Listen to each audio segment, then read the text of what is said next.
So Katie Couric is issuing a wake-up call to women. The 65-year-old just revealed that she's battling breast cancer. She says she was diagnosed in June after having a routine mammogram. She had the lump removed and radiation treatment. Katie penned an essay detailing her experience, saying the diagnosis came after she had delayed her routine checkup. She wrote, "Please get your annual mammogram. I was 6 months late this time. I shudder to think what might have happened if I had put it off longer." You said it the other day, Jeff, when you were talking about your routine checkups. Like, if you don't stay on top of it with preventative care, and we're all guilty of this, right? Yes. That it could cost you your life. And then you have that residual, damage where your children lose their father. Or Well, I think there's that thinking, too, of like, if I just don't go to the doctor, I won't know, therefore I don't have it. There's so much of that, and it is a blessing. We just take that for granted, like, oh, I have insurance and I could go to the doctor, but I choose not to. There's people who don't have that option, right? There's a lot of them, and I always talk about percentages. There's a large percentage that don't have that option to go get their checkups when they need to. So Katie, with all the options she has, was still 6 months late, and luckily she did go after 6 months. So again, you got to swallow your pride. You got to go see your doctor. I'm glad you said with all she has. You're absolutely right. She's all the resources, and she's known as the woman who put colonoscopies on the map. Her husband died at 42, I believe, of colon cancer. She did the Today Show on air, had a colonoscopy. So here she is as this warrior for colonoscopy, and so easily forgets the other things you have to look out for. My mom's doctors always say, get ahead of the pain. Don't wait till the pain comes for pain medicine. Get ahead of your checkups. Don't wait. Do it on your birthday. Do it as a gift to yourself. Get a pap smear for you. Are you 3-1? Now, I've always been one to push things off. My sister had breast cancer about a year ago, and she was like, Sam, you're high risk. You got to get in there. And so I now, got the BRCA test, got 2 mammograms since she's had breast cancer. So I'm very on top of it. But before, I kind of fell into that same, what you mentioned. I guess I thought, I'm 40 years old, I'm okay. But in reality, people in their 40s get breast cancer or other types of diseases. Are you on top of it? I'm on top of it just because I went through so many years with no health insurance. I ruptured my Achilles tendon with no health insurance. So, and I know, that's why I always say I can speak to like why people make certain decisions. When people go, why don't you just go to the doctor? It's because if they go to the doctor and nothing's wrong, they're going to be in the whole $6,500 that they don't have. That's why people don't do that. So that's why I'm on top of it. But, at the same time, you said something really interesting, Sam. You said, in reality, I know that I need to get this done, but your reality right now is you're healthy in your mind. And your reality is you're a healthy mom in your mind. And nobody wants that to change for any of us. So if you go to the doctor, they have a potential to interrupt that reality. Yeah. So there's a psychological component that we're working with here as well, and that you just don't want to know. It's like ignorance is bliss. I don't want to know. Yeah, ignorance is bliss. I don't want to know. Yes. Yeah. But again, to Katie Couric's point, preventative care is the best care, right? It's going to give you the best shot to beat cancer and other diseases. And our thoughts are with her. She's got this. So should sending our kids to school make us sad? That's exactly how David Letterman feels. He recently spoke about sending his son to college for the very first time. Take a look. You've been through that yourself, right? People go through this, the separation of the kid leaving home, and I thought it would be nothing, but it's devastating. Am I the only one that feels that way? No. So he's been gone a month today. I can't even imagine. Letterman isn't the only celeb sad about having an empty nest. Gwyneth Paltrow said sending her daughter to college was like giving birth all over again. What do you think? Your kids are getting there. Yeah, I know. How are you feeling about it? Starting to look at colleges next year. Maybe this summer. I know it's a nightmare. I don't want my kids to go to. It'll be the worst day of my life when they go to college. Honestly. Can I ask you specifically, like what's so? Is it just because you're losing them, or is there another?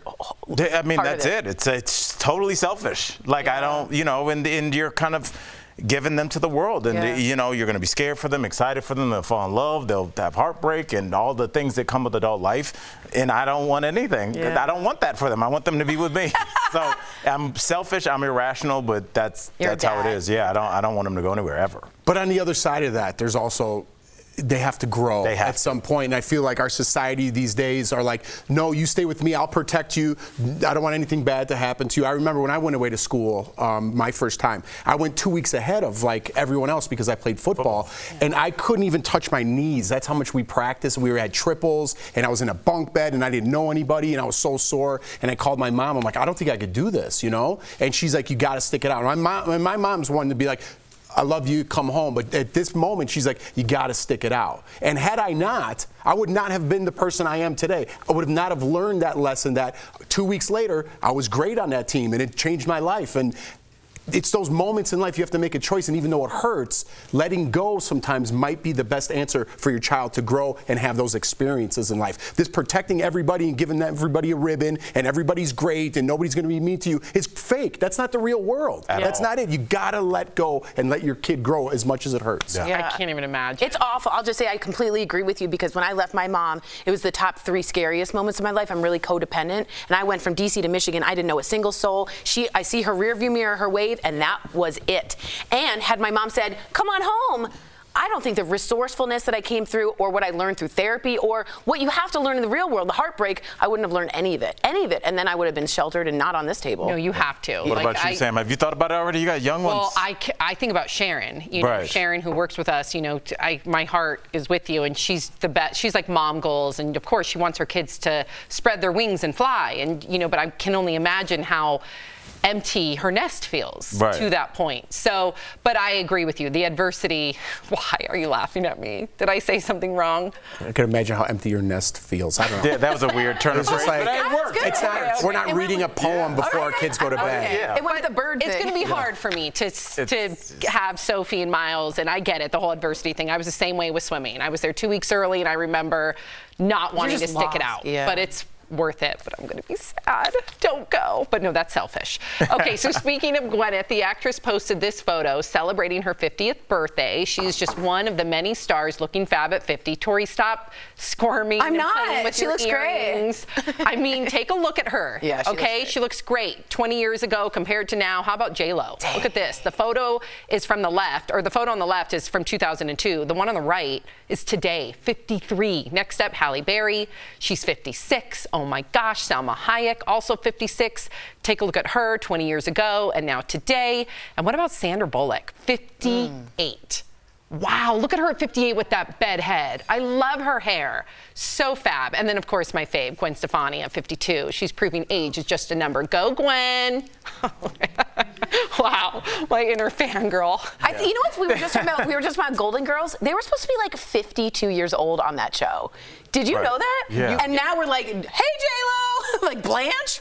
But don't you think this kind of applies to everybody? Like I look at pictures of my mom from the 80s, and my mom looks way better now. It's like there's something about the clothes. There were big glasses and hair. And I feel like fashion and just like, you know, now everybody's got access to YouTube tutorials, TikTok tutorials. Hey, put this on your face. Don't wear this. You know, wear this to hide your waist. And now I think everybody kind of figures out how to make themselves look as good as they possibly can. Where in the 80s, it was just like, I don't know. I guess that jacket works. No one knew anything, and now people can dress. We have to talk about resources, though, as well. Yes. That's kind of unattainable to look like that for most people at that age, men and women, right? So fair. They have resources to look like that help them. They get facials and drink water and wash their hair with bottled water and all that. Like whatever they do. Yeah, you're right. That's fair. Yeah. So true. Trainers, good lighting. Okay, is Tom Hanks being modest or truthful? In his new book, the actor says he's made 4 pretty good movies. That's out of the 85. He didn't reveal which movies he was referring to, but that of course, got us all thinking. What is our favorite Tom Hanks movie? Tori, let's start with you. Houston, we have a problem. Okay. It's going to be Apollo 13. I'll tell you why. The time when he looks at Kevin Bacon and I feel Bill Paxton and goes, guys, just breathe. Remember when they were worried about the breath? I wasn't breathing. And I was like, Jim Lovell, Apollo 13. We're talking about Tom Hanks, but Sounded whatever. like Darth Vader. Yeah, just like the I'm one passionate. movie no one talks about. Really, he's understated. No one's ever mentioned Apollo 13. No. Are you I've talked to kidding every me? person in this country. That is no one's ever mentioned that. excuse me. It's his follow-up to Forrest Gump, and it was an enormously successful film. And around Forrest Howard Gump? Follow-up to Forrest Gump? Yeah, he said you The can do much whatever you want. anticipated Apollo 13. No. Oh my God! Did you not love Apollo? I Houston? did. Yeah, but but I it would- wasn't. okay. It was okay. Wow. Jeff. Well, I love Tom Hanks, but I gotta go with. I love like all of his stuff. Forrest Gump, top Yeah. of Oh, the yeah. list. Big one. Top of the list for Yep. sure. Yes, Oh, we yeah. call it the prequel Yep. to Apollo 13. Al, what about you?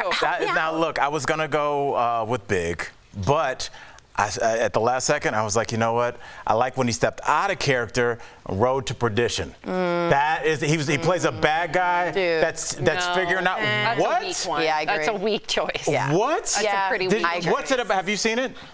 It's good. What's it about, Sam? She hasn't seen it. Yeah, I have. It's a gangster. He's the first guy. He's the assassin. He doesn't want to be. He's an angry guy, but he's a bad guy who wants to be a good guy. Wants to be a good guy, Way back more and forth. Philadelphia? Come on. Philadelphia. Come on. But mine is Big.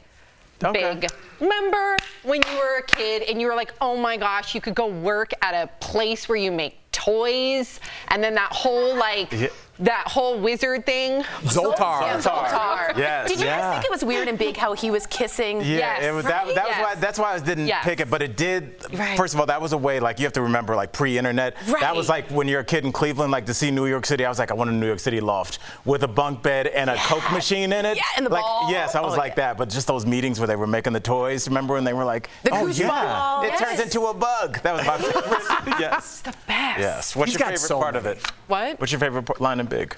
What are you talking about? What's your favorite part of the movie You're trying that to you set brought me up? up like I haven't seen it. I just What's the asked a classic question scene in on a Big? talk I like when he does the little corn on the cob. Not the piano part? Isn't that the classic part? Heart, soul. I never fell in love, heart and soul. I don't know lyrics, but I'll sing them. Exactly.